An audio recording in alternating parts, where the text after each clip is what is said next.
Сайн байцгаана уу үзэгчдээ, мэдээллийн хөтөлбөр үргэлжилж байна. За тэгэхээр жил бүр ерөнхий боловсролын сургуулийн сурагчдын тунд сурах бичгийн хүртээмжийн асуудал тулгардаг. За бага ангийн сурагчдын хувьд бол төрөөс бүтэн 100% одоо сурах бичгээр хангаж өгдөг. Харин дунд болон ахлах ангийн сурагчдын хувьд бол сурах бичгийн хүртээмж 40-с 50%, за зарим тохиолдолд бол 60% байдаг гэсэн бол судалгаа тоо баримт байна. Тэгэхээр энэ бол мэдээж бол маш одоо хангалтгүй тоо байгаа. Тэгэхээр өнгөрсөн маш олон жилийн хугацаанд ийм одоо хангалтгүй хэвээр ирсэн. За тэгвэл өнгөрсөн оны засгийн газрын тогтоолоор сурах бичгийг төлбөртэй ашиглуулах үйлчилгээг бол боловсруулж ерөнхий боловсролын сургуульд нэвтрүүлэх ажлыг эхлүүлсэн бөгөөд энэхүү ажил маш үр дүнтэй хэрэгжиж байгаа гэдгийг салбар яамны төлөөлөл мэдээлсэн юм а. Сурагчтай холбоотой 2019 онд засгийн газрын 98 дугаар тогтоол гарсан. Энэ тогтоолоор ер нь бол энэ сурах бичгийг яаж хүртээмжийг нэмэгдүүлэх ёстой, яаж энэ борлуулалтын үйл ажиллагааг нь бол нэг удирдлагаар хангах ёстой юм бэ гэдэг ийм чиглэлээр засгийн газрын 98 дугаар тогтоол батлагдаж гарсан. За үүнтэй холбоотойгоор боловсрол сошиалгын спортын сайд тушаал гаргаж ерөн сурах бичгийн үн төлбөр рүү хангаж байгаагаас гадна зах зээл дээр судалдаж авч байгаа хэсгийг төлбөртэй өөрчлөгөө гэдэг зүйлийг нэвтрүүлэх ёстой гэдэг сурах бичгийг төлбөртэй ашиглах үйлчлэгийн шуурмыг баталж гаргасан.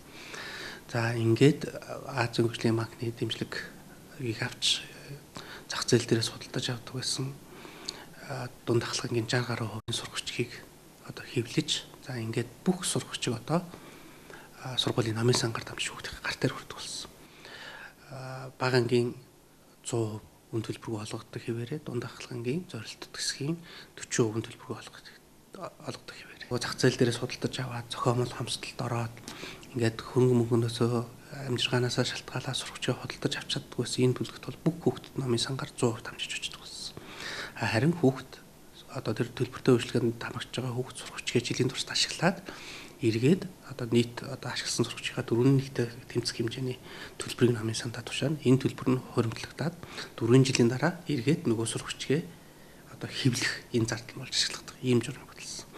Ингэснээр одоо сурах бичгийг ямар нэг байдлаар одоо аслагдсан бүс нутгийн хүүхдүүд зохиомол хомсдолд орох, энэ чиглийн бизнес эрхэлдэг хүмүүс сурах бичгийн үнийг зохиомлоор нэмэх гэсэн энэ асуудлууд бол ерөнхийдөө бол шийдэгдсэн ийм үр дүнтэй ажил болсон. Өнгөрсөн онд засгийн газрын шийдвэрээр ерөнхий боловсролын сургуулийн сурагчдад сурах бичиг төлбөртэй ашиглуулах үйлчилгээний журмыг баталсан. Ингэснээр энэ хичээлийн жилээс эхлэн зах зээл дээр сурах бичиг худалдаалахгүйгээр сургуулийн номын сангаар дамжуулан сурагчдын гар дээр хөрж эхэлсэн юм а. Сурах бичиг төлбөртэй ашиглуулах үйлчилгээг нэвтрүүлснээр ерөнхий боловсролын сургуулийн сурагчид сурах бичгээр бүрэн хангагдах, гар дамжсан худалдаа, түүнээс үүсэх хиймэл хомсдол, үнийн хөөрөгдөл арилж байгаа сайн үр дүн гарч байна.